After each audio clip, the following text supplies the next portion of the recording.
हर हर महादेव। हर हर महादेव। दोस्तों, हमारे चैनल में आप सभी का स्वागत है। दोस्तों, आज हम जानेंगे सावन में यह 3 सब्जियां भूल कर भी नहीं खाना चाहिए। चलिए जानते हैं दोस्तों, वह कौन सी 3 सब्जियां हैं जिसे खा लेने से राजा से रंक बनते देर नहीं लगती।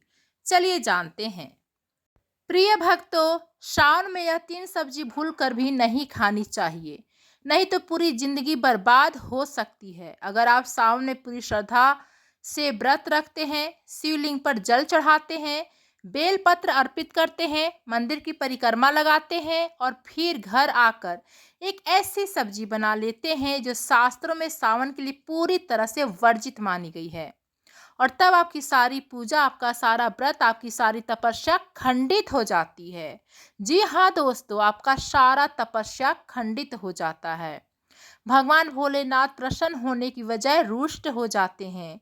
इस विशेष वीडियो में हम आपको वो 3 सब्जियां बताएंगे जिन्हें सावन 2026 में भूलकर भी नहीं बनानी चाहिए, चाहे व्रत हो या ना हो। साथ ही जानेंगे सावन 2026 कब से शुरू हो रहा है, इस बार कितने श्रावण सोमवार पड़ रहा है, व्रत में क्या खाना चाहिए और क्या नहीं खाना चाहिए, शिवलिंग पर क्या अर्पित करना चाहिए और मंदिर में रखे उस 1 लोटे जल का आप क्या करें। यह सब कुछ आज इस वीडियो में जानेंगे, तो वीडियो के अंत तक जरूर देखिए, क्योंकि अधूरी जानकारी हमेशा नुकसान ही करती है। माताओं बहनों को इस वर्ष 2026 में सावन का पवित्र महीना 30 जुलाई गुरुवार से आरंभ हो रहा है और यह पावन महीना 28 अगस्त शुक्रवार को समाप्त होगा। और सुनिए एक खास बात, इसी 28 अगस्त को श्रावण पूर्णिमा भी है और उसी दिन रक्षाबंधन का त्यौहार भी मनाया जाएगा। जी हाँ दोस्तों, रक्षाबंधन का त्यौहार 28 अगस्त को श्रावण पूर्णिमा के दिन मनाई जाएगी, यानी श्रावण का समापन और रक्षाबंधन दोनों एक ही दिन है।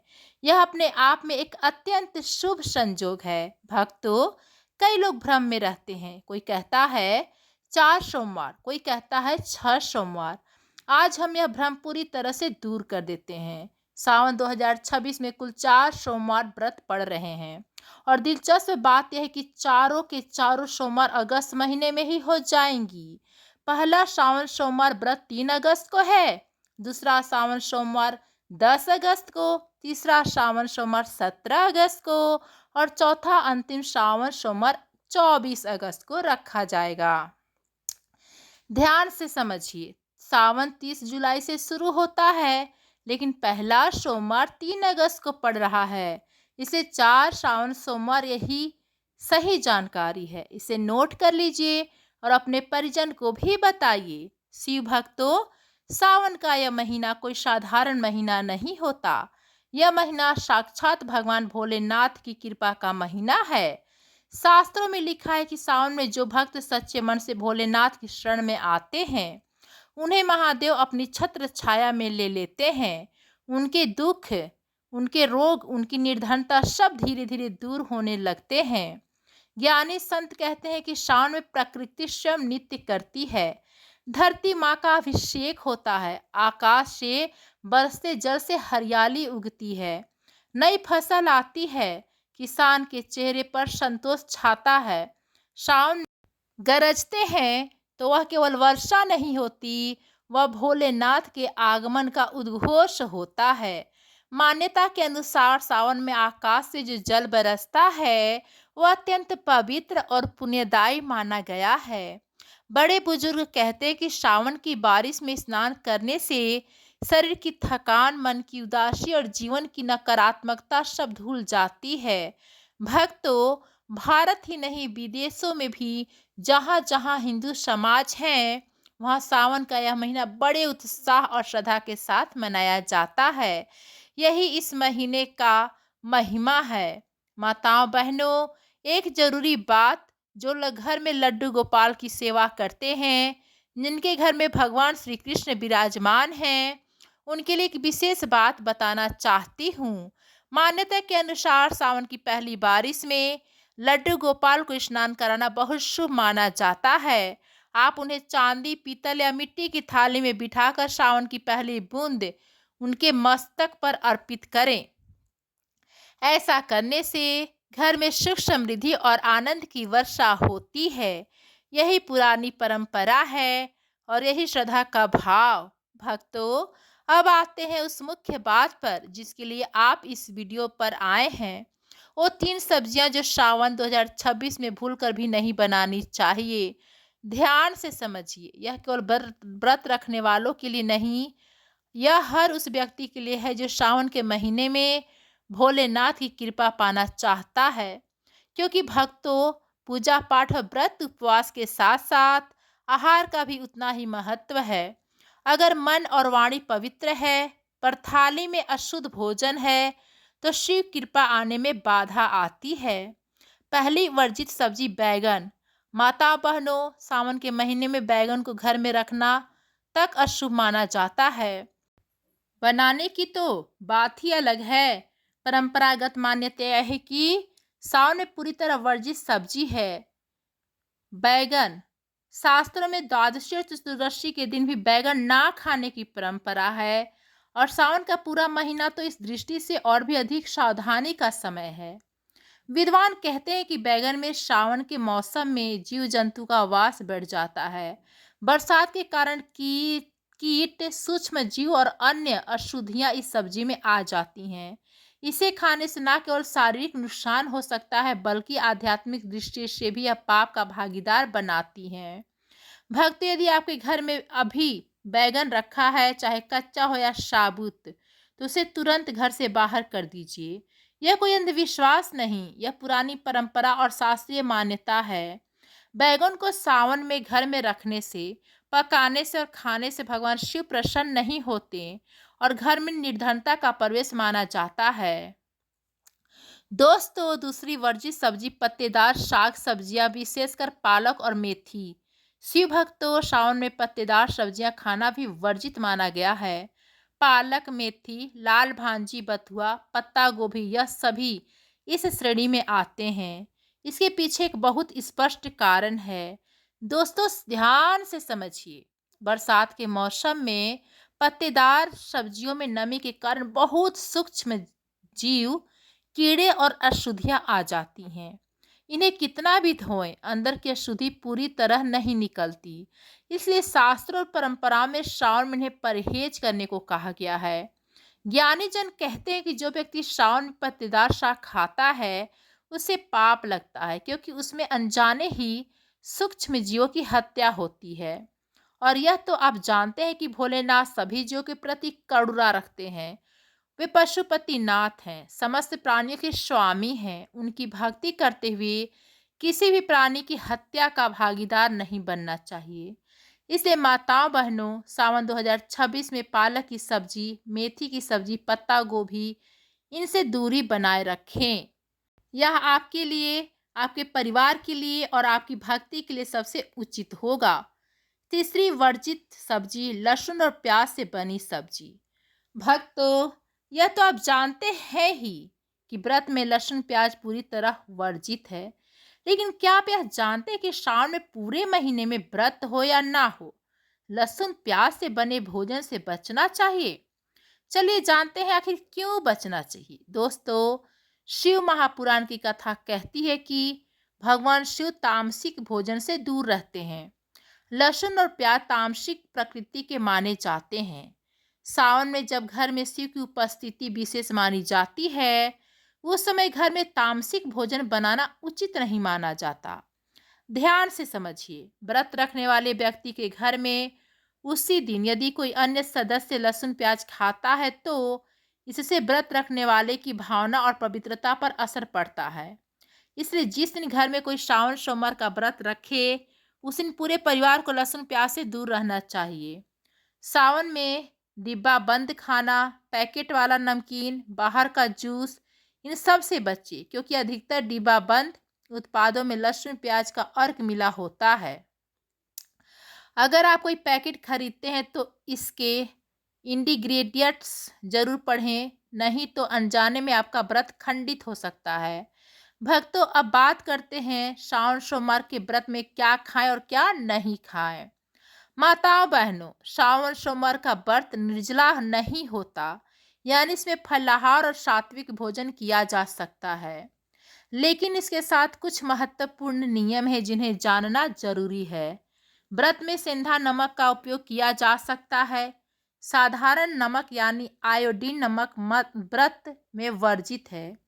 यदि आपने केवल फल खाने का संकल्प लिया है तो बिल्कुल नमक ना खाएं। फल पर भी साधारण नमक ना लगाएं। सेंधा नमक लगाना हो तो वही लगाएं। ध्यान से समझिए।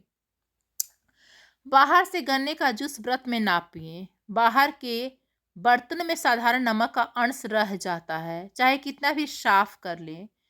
घर में जो ध्यान रख सकते हैं वह बाहर संभव नहीं, इसलिए व्रत में बाहर का जूस, बाहर का खाना, इससे बचें। शिव भक्तों, व्रत में आप क्या खा सकते हैं? आलू की सब्जी सेंधा नमक के साथ, कुट्टू के आटे की रोटी, दही में खीरा और धनिया मिलाकर लौकी या कद्दूकस की सब्जी, मीठे में खीर, मिश्री आटे का चीला, बर्फी, यह सब भोग लगाने के बाद ग्रहण कर सकते हैं। व्रत में बेसन, मैदा, सत्तू और अनाज जैसे गेहूं चावल का सेवन नहीं करना चाहिए। पुराने आटे का उपयोग भी ना करें, उसमें कीड़े पड़ने की संभावना होती है, जिससे व्रत खंडित हो जाता है। शास्त्र में व्रत में दूध पीने के बारे में एक परंपरागत मान्यता है कि सावन में सादा दूध पीने से परहेज करना चाहिए, खासकर हल्दी मिलाकर। इसका कारण यह बताया जाता है कि सावन में दूध भगवान शिव को अर्पित किया जाता है, इसलिए यह समय शिव को समर्पित है। बच्चे और बीमार व्यक्ति इस नियम से मुक्त हैं और उन्हें दूध पीना चाहिए। शिव भक्तों, अब एक और महत्वपूर्ण बात, सावन में शुक्रवार को खट्टा ना खाएं। माताओं बहनों, सावन का महीना चल रहा हो और उसमें शुक्रवार का दिन आए तो उस दिन खट्टी चीजें बिल्कुल ना खाएं। इमली, पानी पूरी, आमचूर, खट्टे फल, इन सब से उस दिन दूरी बनाएं। यह परंपरागत मान्यता माता संतोषी से जुड़ी है, जो शुक्रवार को विशेष रूप से पूजी जाती हैं और जिन्हें खट्टी चीजें पसंद नहीं है। यदि भूलवश भी खट्टा खा लिया तो माता रुष्ट हो सकती हैं, इसलिए सावधान रहें। भक्तों, सावन में और कौन कौन सी गलतियां नहीं करना चाहिए? तो सावन में सुबह जल्दी उठे। मान्यता है कि जो स्त्री सावन में देर तक सोती है उसके परिवार पर इसका बुरा प्रभाव पड़ता है।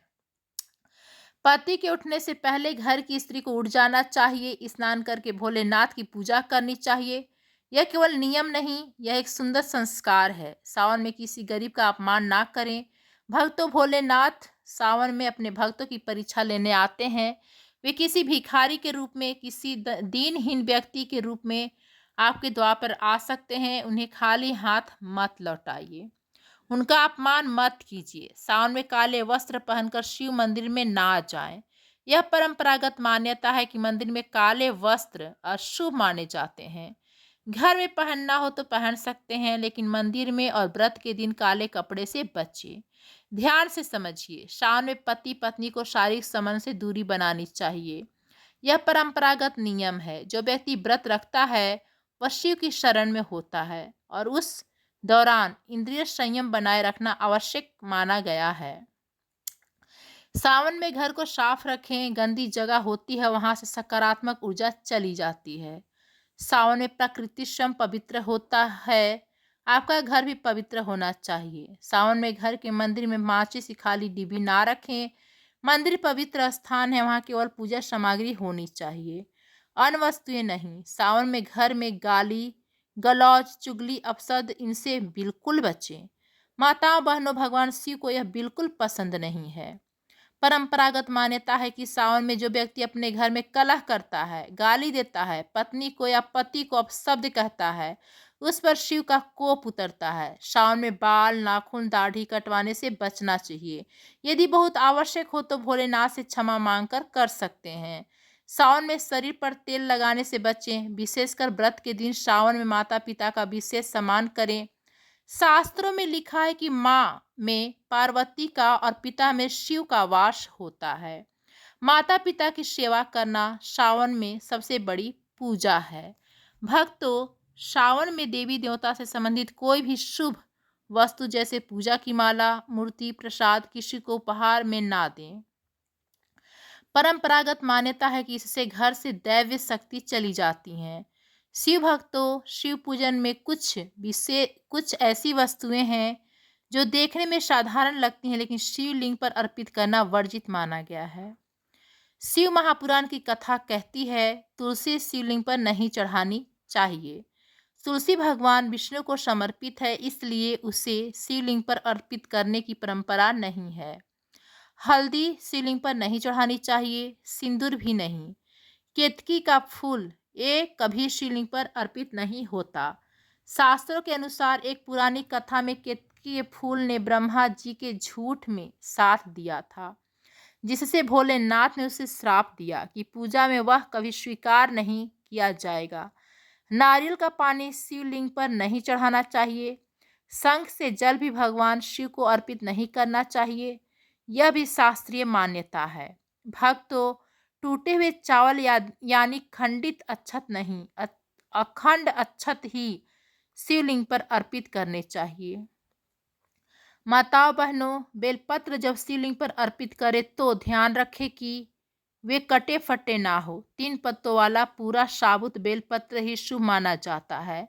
शास्त्रों में परंपरागत मान्यता है कि 6 महीने पुराना बेल पत्र भी अर्पित किया जा सकता है, बशर्ते वो टूटा फटा ना हो।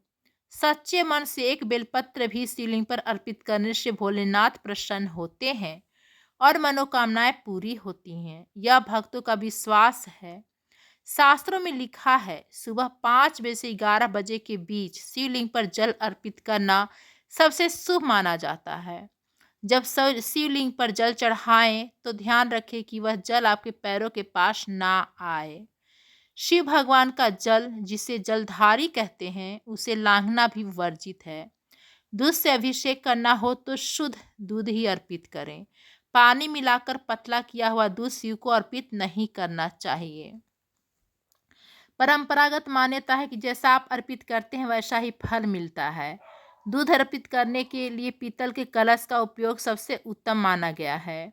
एक और ध्यान देने योग्य बात, घर में शिवलिंग अंगूठे के आकार से बड़ा नहीं रखना चाहिए और शिवलिंग पर जलाधारी यानी जल निकलने का मार्ग अवश्य होना चाहिए।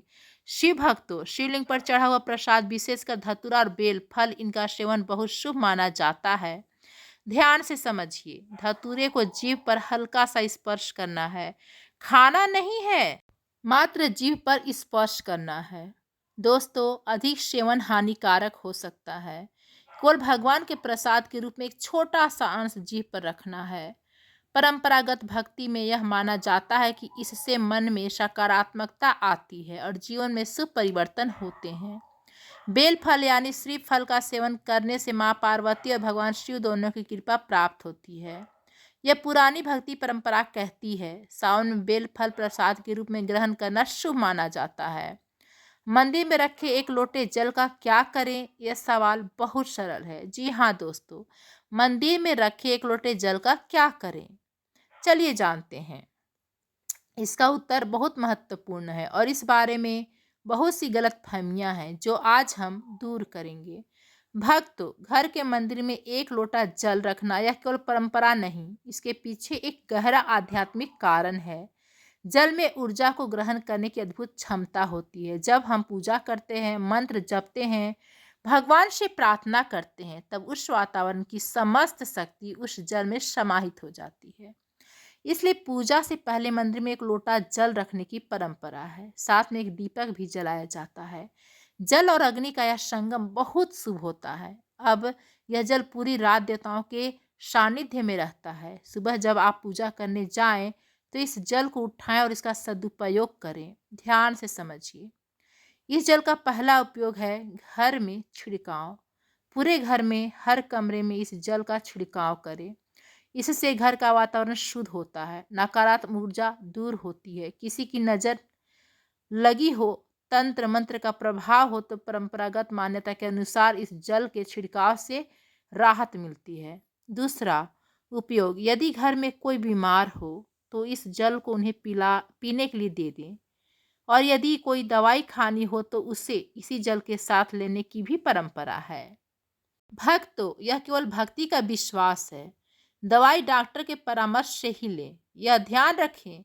तीसरा उपयोग, यदि घर में आपस में कलह रहती है, हर बात पर मतभेद होता है, तो परिवार के सभी सदस्यों को इस जल से थोड़ा थोड़ा पिलाएं। इस पवित्र जल को पीने से मन में सकारात्मक भाव आने लगते हैं और घर में सामंजस्य बढ़ता है। चौथा, यदि आपकी कोई दुकान है, व्यापारिक स्थल है, तो थोड़ा सा जल ले जाकर वहां भी छिड़के।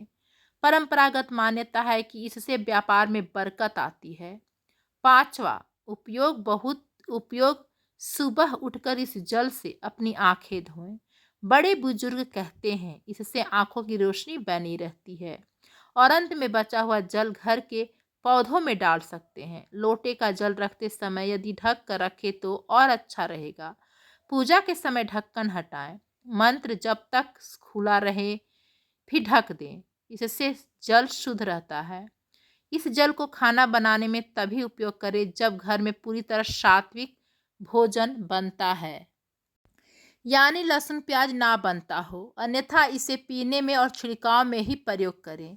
शिव भक्तों, इस पवित्र जल के सदुपयोग का नियम बना लीजिए। प्रतिदिन नियम से करेंगे तो परिणाम निश्चित ही देखने को मिलेंगे। एक बार दो बार करने से चमत्कार नहीं होते, नियमितता में ही सिद्धि है। और जब घर के मुख्य द्वार पर जल छिड़कते तो यह मंत्र जरूर बोलें, ओम गण गणपते नमः। भक्तों, यह मंत्र छोटा है लेकिन अत्यंत शक्तिशाली है। अब बात करते हैं श्रावण के महीने में किए जाने वाले उन विशेष महा उपायों की, जो आपके जीवन में दरिद्रता, विवाह में आ रही रुकावटें, गृह कलेश और गंभीर बीमारियों का जड़ से विनाश कर सकते हैं।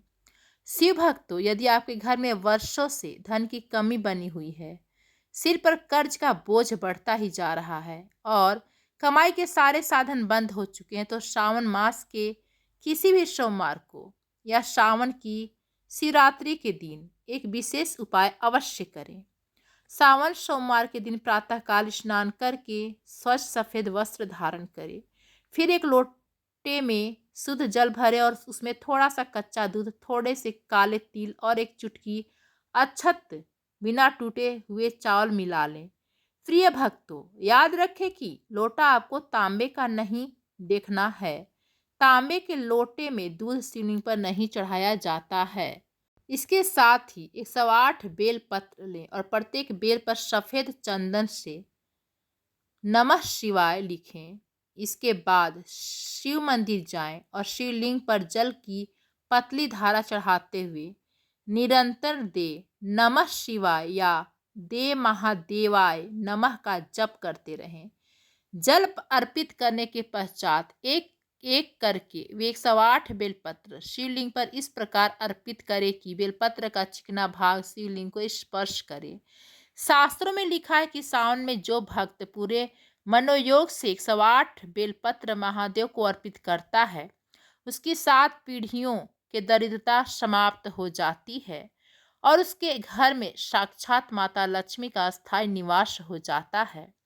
माताओं और बहनों, यदि आपके घर में संतान का सुख नहीं है, विवाह योग्य पुत्र या पुत्री के विवाह में बार बार अड़चने आ रही हैं, रिश्ते बनकर टूट जाते हैं या शादी की बातें आगे नहीं बढ़ पाती, तो श्रावण का महीना इसके लिए सर्वोत्तम अवसर है। विवाह की बाधा दूर करने के लिए श्रावण के प्रत्येक सोमवार को एक पीला वस्त्र लेकर शिव मंदिर जाएं। शिवलिंग पर जल और दूध से अभिषेक करने के पश्चात शिवलिंग पर पीला चंदन लगाएं और माता पार्वती के चरणों में कुमकुम तथा लाल चुनरी अर्पित करें। इसके बाद 21 पीले कनेर के फूल या 21 बेलपत्र पर पीले चंदन से राम नाम लिखकर शिवलिंग पर अर्पित करें। ऐसा करते समय मन ही मन चाहे जीवन साथी या शीघ्र विवाह की प्रार्थना करें। शिव महापुराण में वर्णित है कि माता पार्वती ने भी भगवान शिव को पति के रूप में प्राप्त करने के लिए सावन के महीने में ही कठोर तपस्या की थी और कनेर के पुष्प तथा बेलपत्र अर्पित किए थे। इसलिए यह उपाय सावन में अत्यंत सिद्ध और अचूक माना गया है। जिन दंपतियों को संतान प्राप्ति में बाधा आ रही है उन्हें सावन के पूरे महीने प्रतिदिन अथवा श्रावण सोमवार के दिन मक्खन या शुद्ध देसी घी में से बने पार्थिव शिवलिंग मिट्टी के शिवलिंग का निर्माण करना चाहिए और उस पर गेहूं के 108 दाने अर्पित करने चाहिए। पूजा के उपरांत उस पार्थिव शिवलिंग का किसी पवित्र नदी या जल कुंड में विसर्जन कर दें। इस उपाय से भोलेनाथ प्रसन्न होकर शीघ्र ही उत्तम और गुणी संतान का वरदान प्रदान करते हैं। शिव भक्तों, सावन के महीने में स्वास्थ्य और रोगों से मुक्ति के लिए महामृत्युंजय मंत्र का अनुष्ठान एक अचूक ढाल माना जाता है। यदि आपके घर में कोई व्यक्ति लंबे समय से बीमार है, दवाइयाँ काम नहीं कर रही हैं या किसी गंभीर रोग का भय बना हुआ है, तो सावन में प्रतिदिन प्रातःकाल एक लोटे में जल भरकर उसमें थोड़ा सा कुसा एक गुस प्रकार की पवित्र घास डाल दें।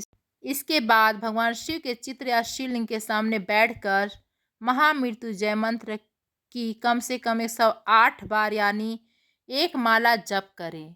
जब समाप्त होने के बाद उस कुसा वाले जल को रोगी के ऊपर थोड़ा सा छिड़के और थोड़ा सा जल उसे पीने के लिए दें। यह केवल एक धार्मिक क्रिया नहीं है, बल्कि शास्त्रों का दावा है कि महामृत्युंजय मंत्र से अभिमंत्रित जल में साक्षात संजीवनी शक्ति आ जाती है, जो साध्य से असाध्य रोगों को भी शांत करने की क्षमता रखती है।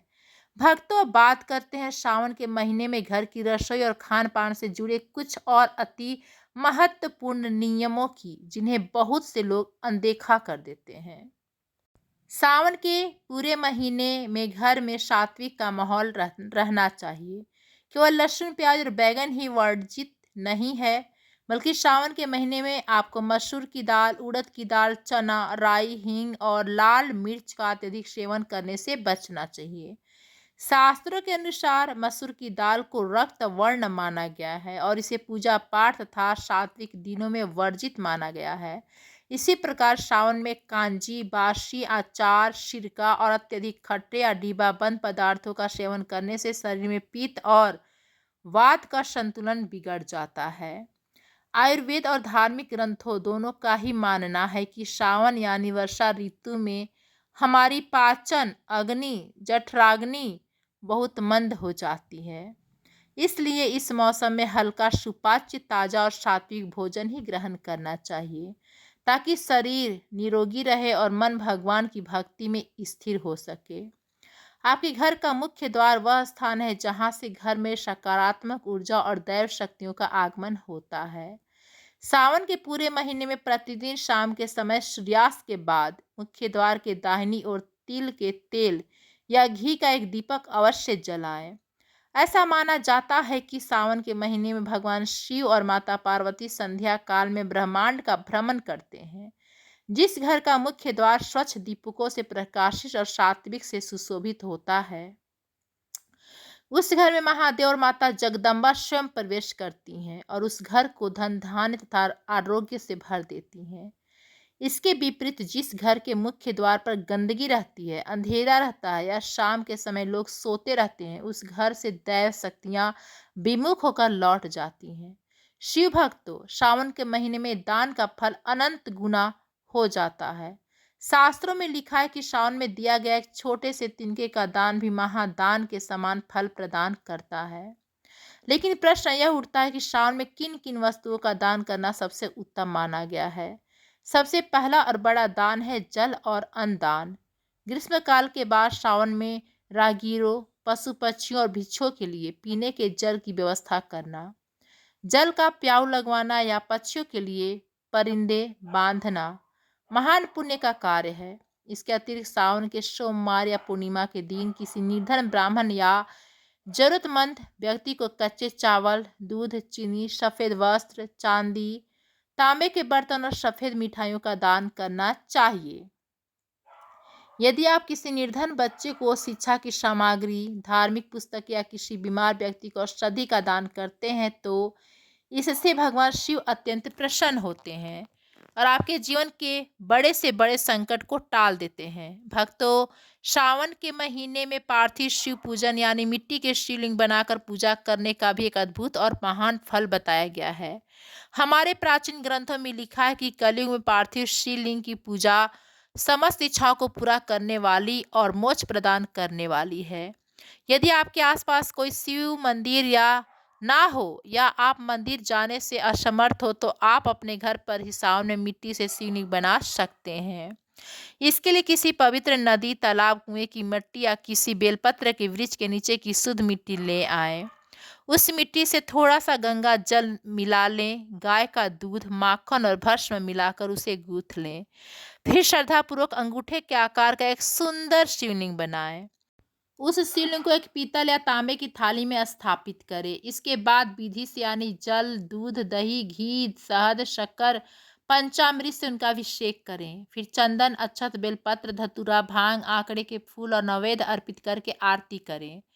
पूजा समाप्त होने के बाद उस पार्थिव शिवलिंग को जल में प्रवाहित कर दें या घर के किसी गमले में विसर्जित कर दें। जो भक्त श्रावण के महीने में नियम से पार्थिव शिवलिंग की पूजा करता है उसे अश्वमेघ यज्ञ के समान पुण्य फल की प्राप्ति होती है और उसके सारे पाप भस्म हो जाते हैं। सावन के दौरान घर में रोजाना लोबान, गूगल, कपूर और नीम के पत्तों की धूनी धूप देना बहुत शुभ माना गया है। बरसात के मौसम में घर में कीट पतंगे और नकारात्मक ऊर्जा बढ़ने लगती है। ऐसे में कपूर और लोबान की ध्वनि से घर का वातावरण शुद्ध होता है, रोगाणु नष्ट होते हैं और घर में एक बहुत ही पवित्र, शांतिदायक सुगंध भर जाती है।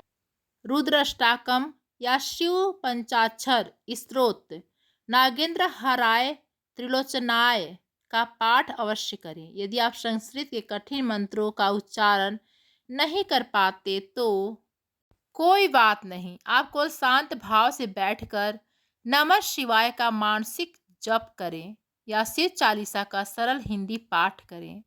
भगवान भोलेनाथ भाव के भूखे हैं। प्रिय भक्तों, पूरी श्रद्धा, निष्ठा और प्रामाणिक शास्त्रीय नियमों के साथ सावन 2026 के इस पावन पर्व को मनाएं।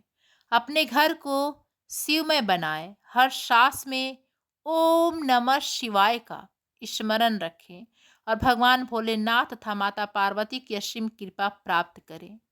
भोलेनाथ आपके जीवन के सारे कष्ट हर लें। आपके घर में सुख, शांति, समृद्धि, उत्तम स्वास्थ्य और अगाध प्रेम की वर्षा हो। धन्यवाद दोस्तों, आप सभी को थैंक यू वेरी मच। यदि यह वीडियो आप सभी को पसंद आया हो तो प्लीज़ दोस्तों हमारे चैनल को like, comment, share and subscribe करना ना भूलिए और कमेंट्स में हर हर महादेव अवश्य लिखिए।